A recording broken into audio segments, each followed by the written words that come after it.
प्रधानमंत्री नरेंद्र मोदी के 9 साल के कार्यकाल पूरे होने पर भारतीय जनता पार्टी एक मेगा प्लान तैयार कर रही है और इसको लेकर भारतीय जनता पार्टी के प्रदेश कार्यालय में आज एक बैठक करी गई, जिसमें प्रदेश अध्यक्ष भूपेंद्र चौधरी भी मौजूद रहे।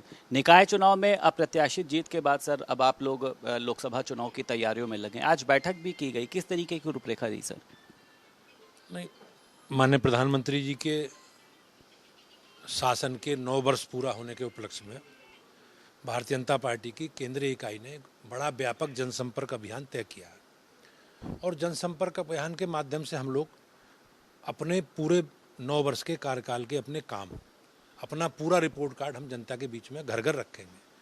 तो उसके लिए पार्टी ने 30 मई से 30 जून तक एक व्यापक जनसंपर्क का कार्यक्रम, जनसंवाद का कार्यक्रम किया है। तो उसकी रूपरेखा बनाने के लिए, उसकी पूरी तैयारी के लिए हम लोग मिल बैठकर पूरा एक व्यवस्था बना रहे हैं।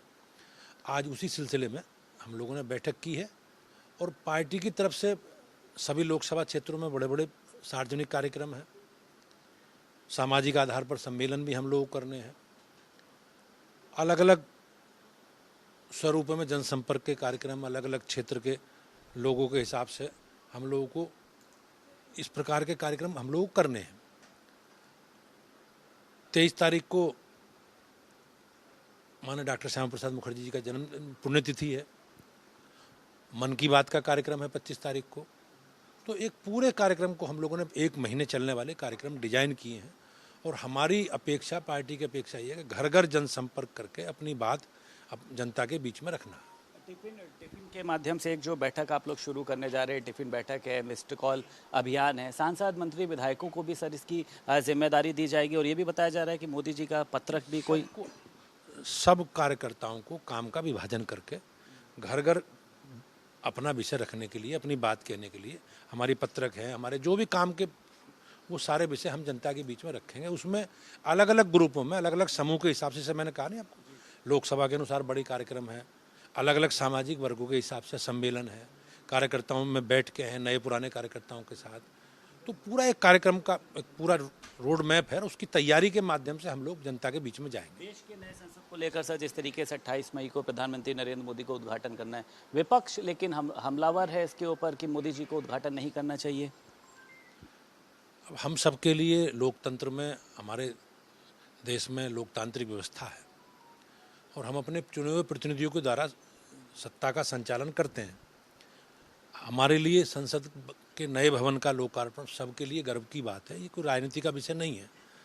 और मेरे सभी राजनीतिक दलों के प्रतिनिधियों से मेरा निवेदन है कि लोकतंत्र के इस मंदिर के शुभारंभ के अवसर पर सबको उपस्थित रहना चाहिए और इसमें राजनीति करने का ये विषय नहीं है। सपा है और अन्य दल हैं, वो तो पूरी तरीके से बायकॉट करने की मांग कर रहे हैं। कुछ कहना चाहेंगे अखिलेश यादव के लिए आप सर? मैं तो सबसे निवेदन करता हूँ कि ये हमारे लिए बहुत ऐतिहासिक क्षण है देशवासियों के लिए और सब में इसमें अपनी भागीदारी देनी चाहिए।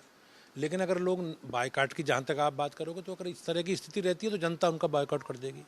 2024 में किसी को भी संसद के दर्शन करने के अवसर नहीं मिलेगा। के लिए उन्होंने कहा है, केशव प्रसाद मौर्य को भी चिट्ठी लिखी, तमाम राजनेताओं को चिट्ठी लिखी है कि आप लोग भारतीय जनता पार्टी को वोट मत करिए, समाजवादी पार्टी को वोट करिए, भारतीय जनता पार्टी संविधान विरोधी है। आपने देखा को चुनाव है और भारतीय जनता पार्टी का विधानमंडल में 2/3 से ज़्यादा बहुमत है। तो ये चुनाव एक केवल औपचारिकता है और समाजवादी पार्टी सामाजिक विषयों में जनता को गुमराह करने का उनका एजेंडा है। भारतीय जनता पार्टी समाज के सब वर्गों को लेकर मोदी जी के, योगी जी के नेतृत्व में हम आगे बढ़ रहे हैं। हमारे दल में सभी वर्गों के प्रतिनिधित्व का, हमारे चाहे संगठन हो चाहे सरकार हो, सब में सब लोगों की समायोजन है। जहाँ तक समाजवादी पार्टी जिन विषयों को लेकर आगे बढ़ रही है वो केवल विषय उनके परिवार तक, उनके घर तक सीमित है, उससे आगे वो बढ़ नहीं सकता। और समाजवादी पार्टी का पिछड़ा वर्ग और अनुसूचित जाति वर्ग के प्रेम जो दिखा रहे हैं वो ढकोसला है। उनकी सरकार के समय इन सामाजिक वर्गों को कितने अत्याचार हुए हैं ये सबको जानकारी है। सर एक आखिरी सवाल है, लोकसभा चुनाव को लेकर लगातार बात हो रही है और ये भी कहा जा रहा है कि तमाम मंत्रियों को भी इस बार जो है लोकसभा चुनाव लड़ाया जा सकता है, कई फेरबदल हो सकता है, तो है कुछ ऐसा सर? नहीं, पार्टी के कार्यकर्ता के नाते जिसे पार्टी का केंद्र नेतृत्व आदेश करेगा वो चुनाव लड़ेगा। लेकिन हमारे यहाँ प्रत्याशी चयन की एक प्रक्रिया है और प्रक्रिया के बाद निर्णय केंद्रीय पार्लियामेंट्री बोर्ड को करना, केंद्रीय पार्टी को करना है। तो जिसे पार्टी आदेश करेगी उसे चुनाव लड़ाएंगे और पूरी ताकत के साथ मोदी जी के नेतृत्व में लोकसभा चुनाव में पूरे रिपोर्ट कार्ड के साथ जनता के बीच में जाएंगे। बहुत शुक्रिया सर।